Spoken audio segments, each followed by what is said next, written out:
Good afternoon, class.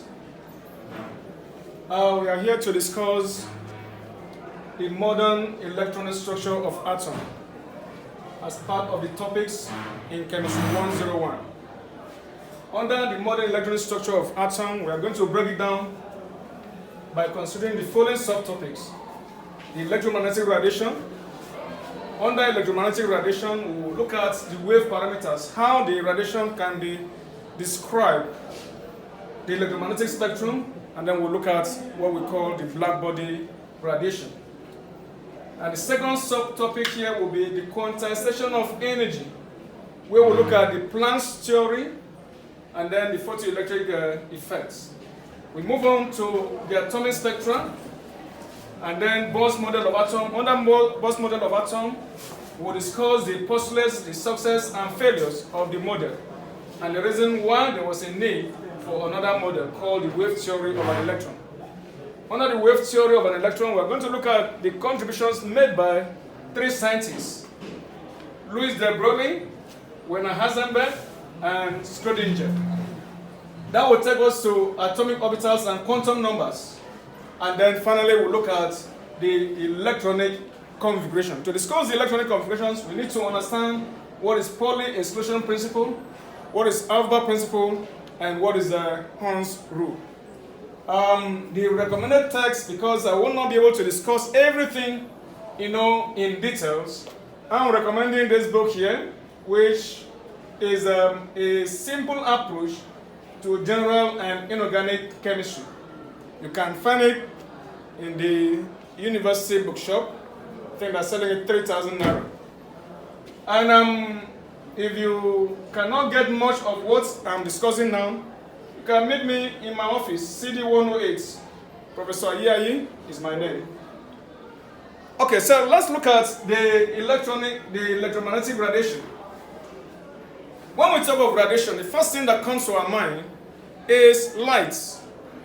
And from your elementary understanding of light, we know that light is a form of energy. What is light? A form of energy.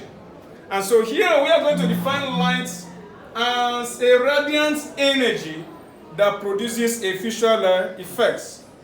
What did I say? Light is a radiant energy that produces a visual effect.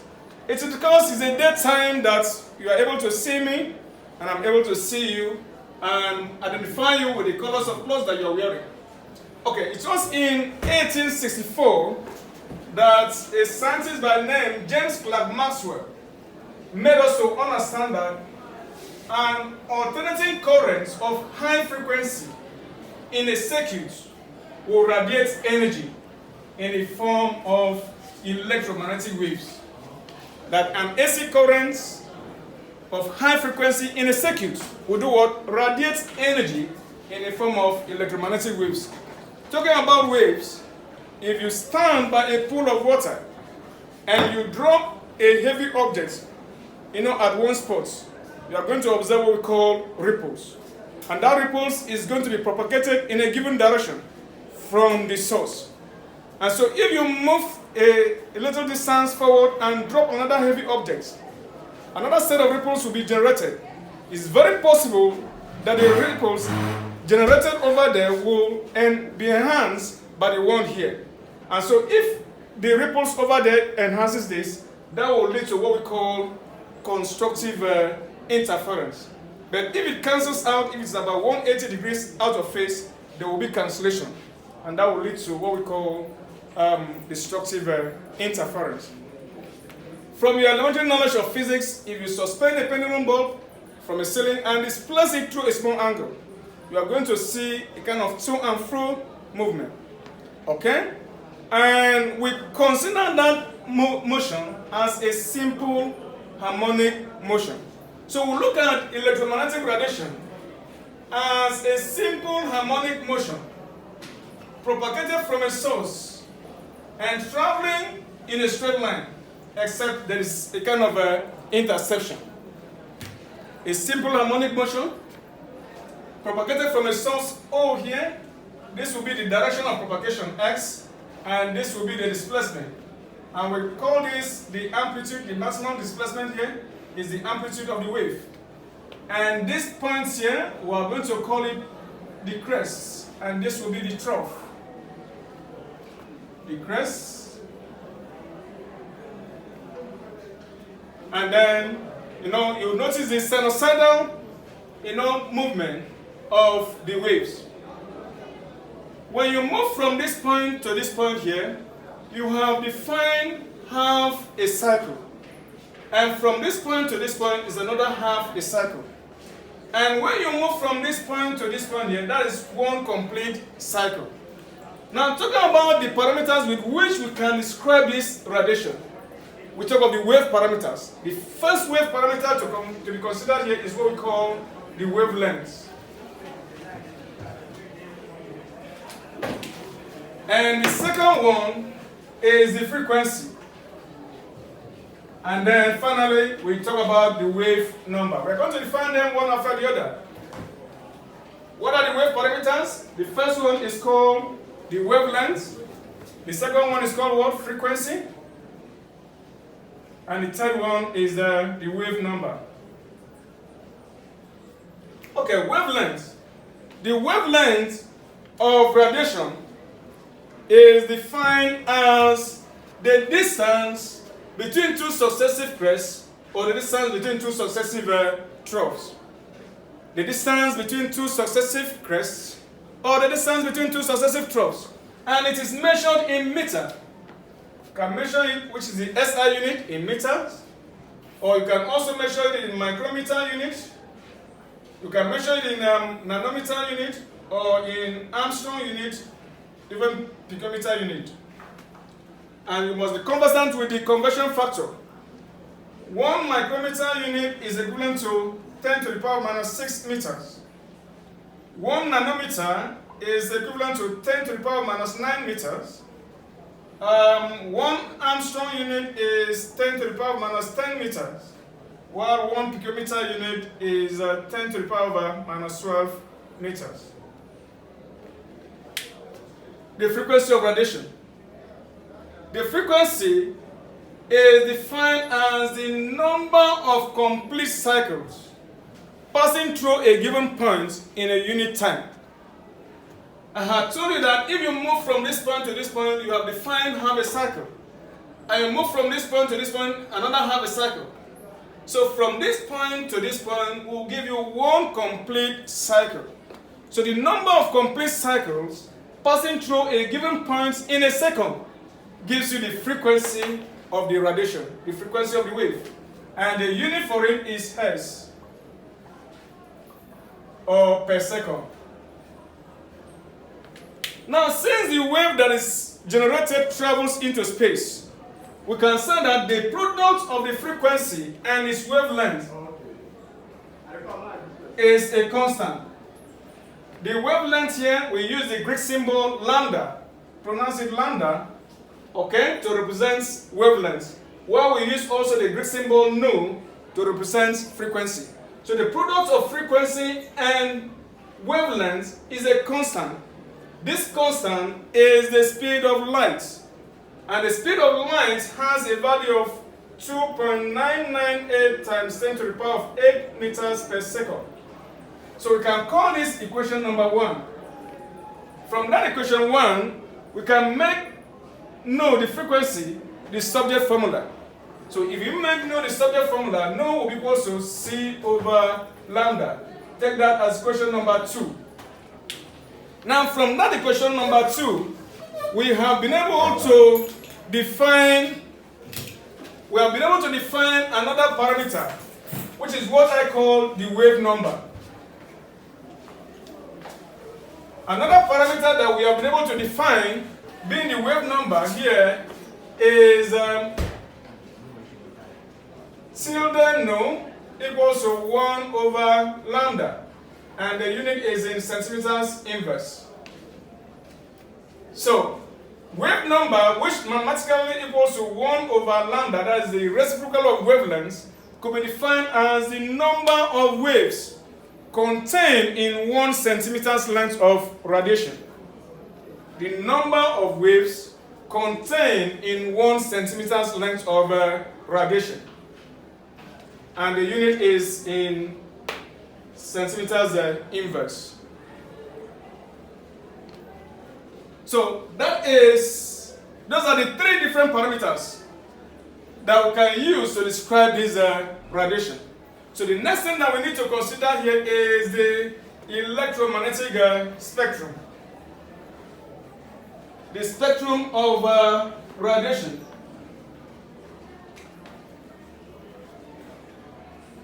The electromagnetic spectrum spans from the radio frequency region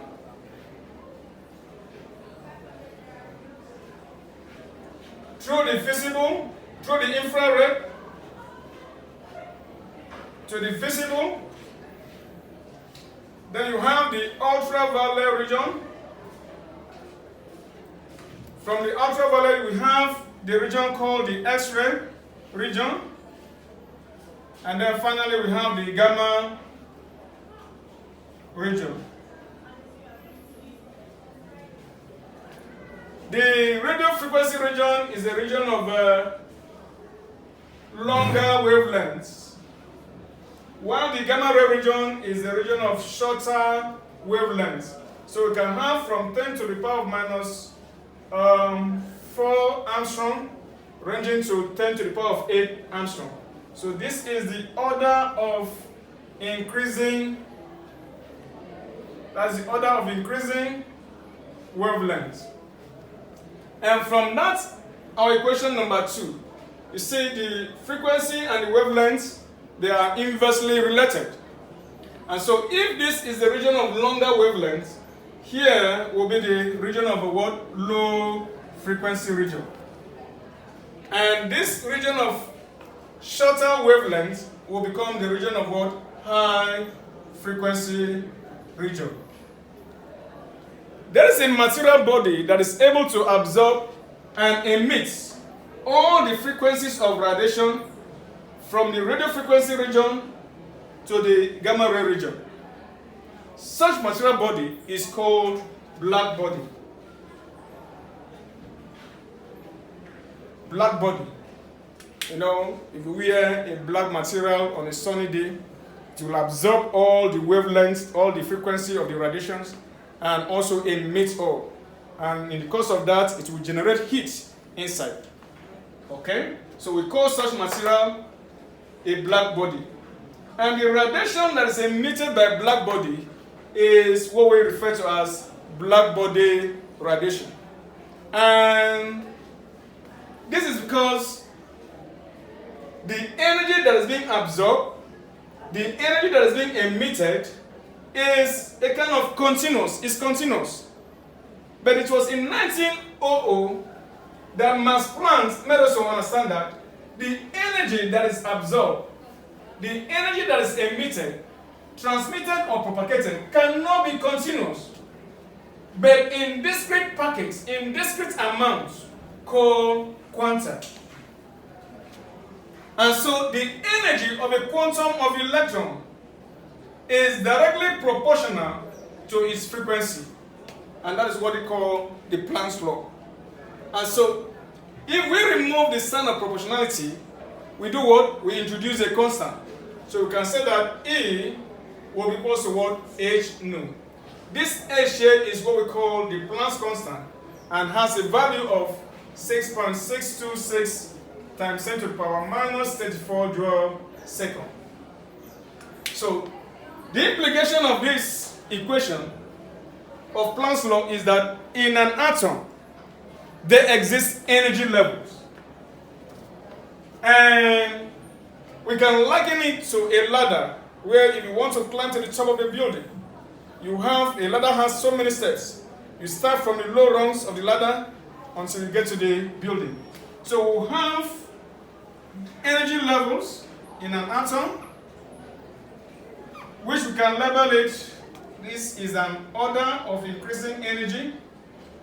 The energy is increasing. This could be, you can label this as level E1, E2, E3, E4. Okay? So, if a component of an atom, In an atom, we have protons, which exist in the nucleus, then we have the electrons. So if a component of the atom, say electron, is in level E1, this level E1 is the level of low energy, is a state of low energy. And so we will call this the ground state of an atom.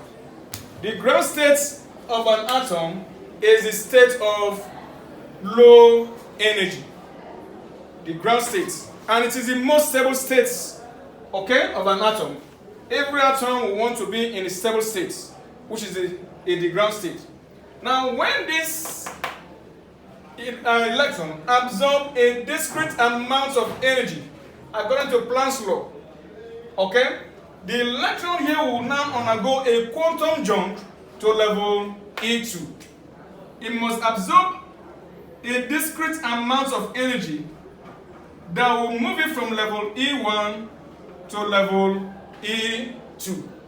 And when the electron moves to level E2, this level E2 becomes the state of high energy. And the state of high energy of an atom is what we call the excited state.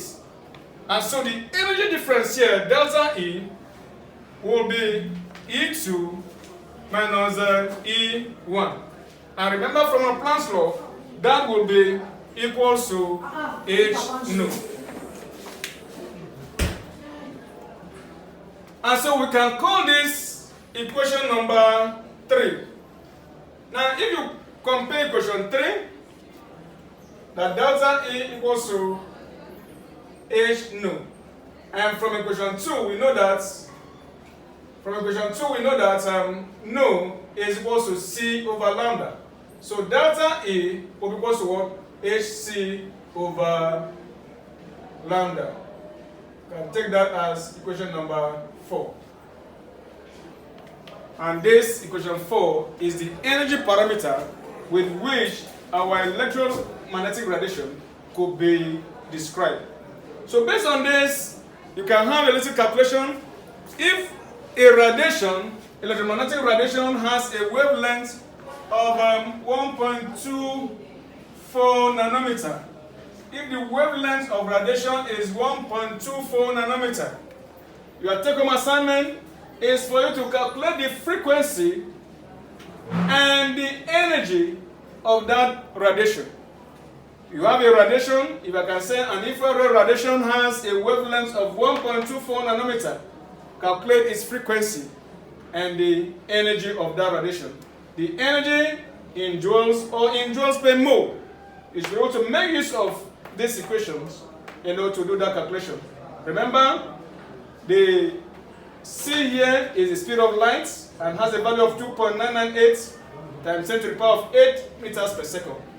And another constant that you need to do that calculation is the Planck's constant, which has a value of 6.626 times 10 to the power minus 34 joule second. Okay. Now, in 1905, a scientist by the name Albert Einstein extended Planck's theory to include all objects through his famous experiment on what we call photoelectric effects. So, since every material the atoms in a material will be vibrating at a certain threshold frequency. So if you have a piece of metal, okay, not just when it is heated, at room temperature, this metal here is vibrating at its threshold frequency, nu. And so when a photon of energy, h nu, strikes the surface of the metal in which the atom is vibrating, okay, when the frequency of the photon, of the radiation, matches the vibrating frequency of the atoms in a metal, there's going to be a resonance. And that resonance will cause the energy to be absorbed. The excess of that energy will be used to propel electron from the surface of the metal. So in essence, if the energy of the photon is greater than the energy on the surface of the metal, the energy of the photon is h nu, while the energy on the surface of the metal is h nu o. Nu o here is the threshold frequency of the vibrating atoms. So when this happens, the excess energy is converted into kinetic energy. And it is that kinetic energy that will propel the electron from the surface of the metal.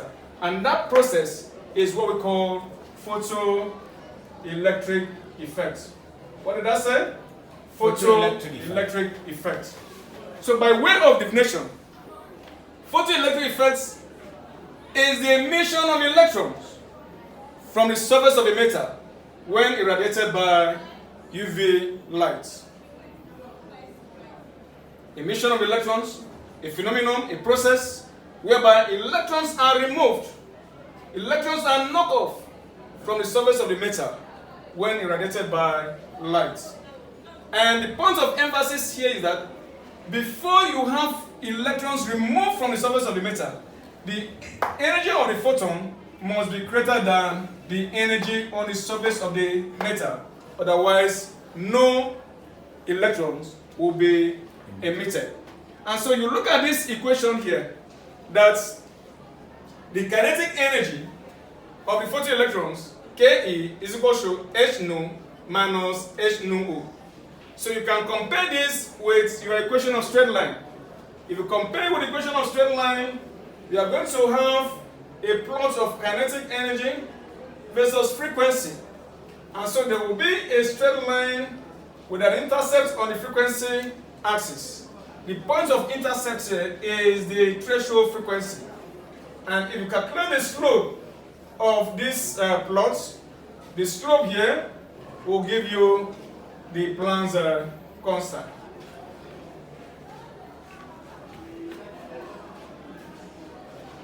Yeah, so that's it on photoelectric effects. In our next class, we are going to look at the atomic spectra. We'll be able to discuss atomic spectra in our next class. Some students come. When you conclude, you will all class. When you conclude, you will all class.